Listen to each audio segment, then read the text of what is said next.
Bagi seseorang yang telah didiagnosis mengidap diabetes atau gula darah tinggi, mengkonsumsi obat secara rutin tiap hari merupakan keharusan yang harus dilakukan, guna untuk menjaga gula darah di dalam tubuh supaya tetap dalam keadaan normal. Ada beberapa aturan minum obat diabetes yang perlu diperhatikan agar obat dapat berfungsi optimal.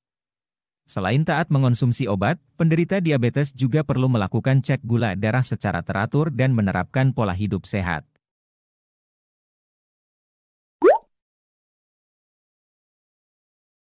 Halo Sobat Farmasis, ketemu lagi di channel Farmasi Animation. Pada video kali ini, kita kembali akan membahas seputar obat diabetes, yaitu mengenai aturan dalam mengkonsumsi obat diabetes. Pengobatan diabetes sebenarnya bukan untuk menyembuhkan penyakit diabetes, akan tetapi menjaga agar kadar gula darah berada pada batas normal dan tetap stabil.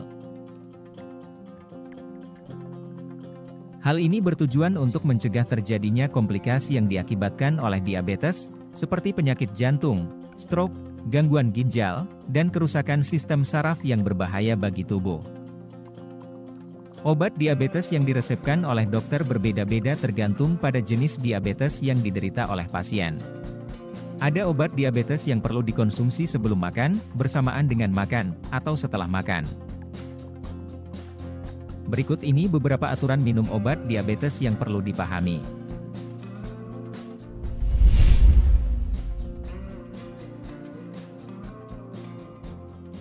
Diabetes tipe 1 adalah kondisi ketika pankreas tidak dapat memproduksi insulin, sehingga terjadi peningkatan kadar gula darah.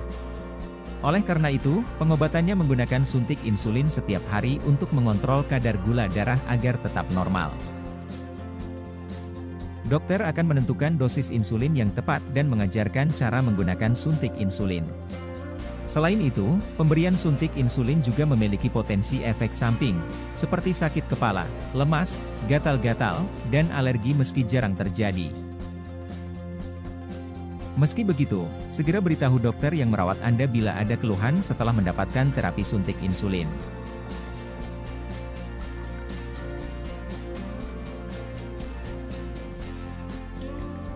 Berbeda dengan penderita diabetes tipe 1, hanya sebagian kondisi diabetes tipe 2 yang memerlukan insulin untuk mengontrol gula darah. Misalnya, pada kasus yang tidak membaik meski sudah diberikan obat minum secara rutin.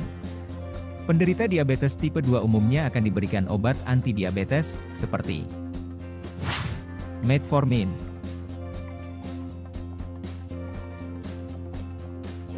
Obat ini berfungsi mengurangi produksi glukosa pada hati. Dosis penggunaan metformin berbeda-beda untuk tiap pasien dan disesuaikan pada tingkat keparahan diabetes. Cara mengonsumsi obat metformin adalah diminum bersama makanan atau sesudah makan. Sulfonilurea. Obat diabetes ini bekerja dengan cara meningkatkan produksi insulin di pankreas. Yang termasuk obat golongan sulfonilurea adalah glimepirid, glibenclamid, dan gliclazid.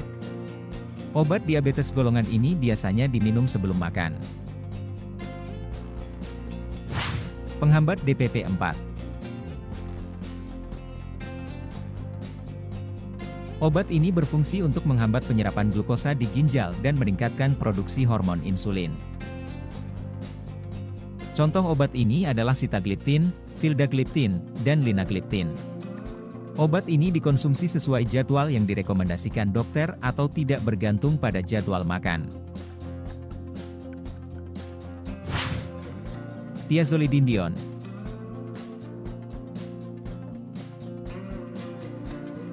Obat diabetes ini berfungsi untuk meningkatkan sensitivitas sel tubuh dalam menggunakan insulin, sehingga glukosa dapat digunakan lebih efektif. Jenis obat golongan ini adalah pioglitazone. Sama dengan obat diabetes jenis penghambat DPP-4, konsumsi obat ini tidak bergantung pada jadwal makan dan mengikuti jadwal pemberian dari dokter. Acarbose.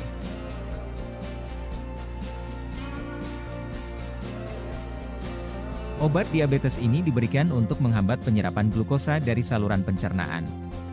Oleh karena itu, obat ini perlu dikonsumsi bersamaan dengan suapan pertama saat makan.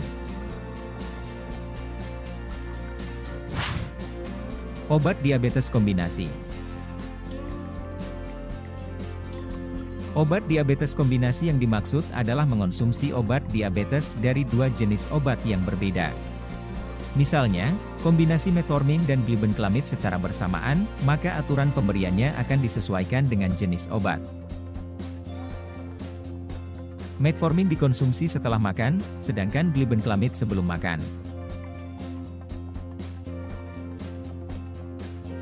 Pada penderita diabetes tipe 2, kenaikan kadar gula darah yang terlalu tinggi dapat memicu terjadinya komplikasi berupa ketoasidosis diabetik. Kondisi ini ditandai dengan tubuh terasa lemas, kebingungan, pingsan, dan kadar keton yang tinggi. Langkah penanganan dilakukan dengan pemberian cairan infus dan penyuntikan insulin.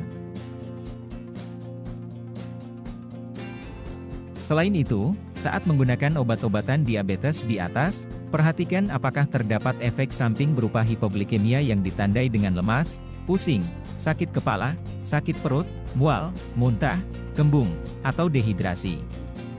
Apabila muncul efek samping tersebut, segera periksakan diri ke dokter.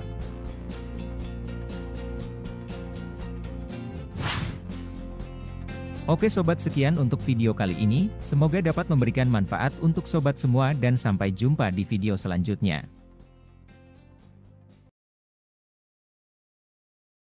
Terima kasih sudah menonton video ini, dan jangan lupa subscribe, like, komen, dan share ya.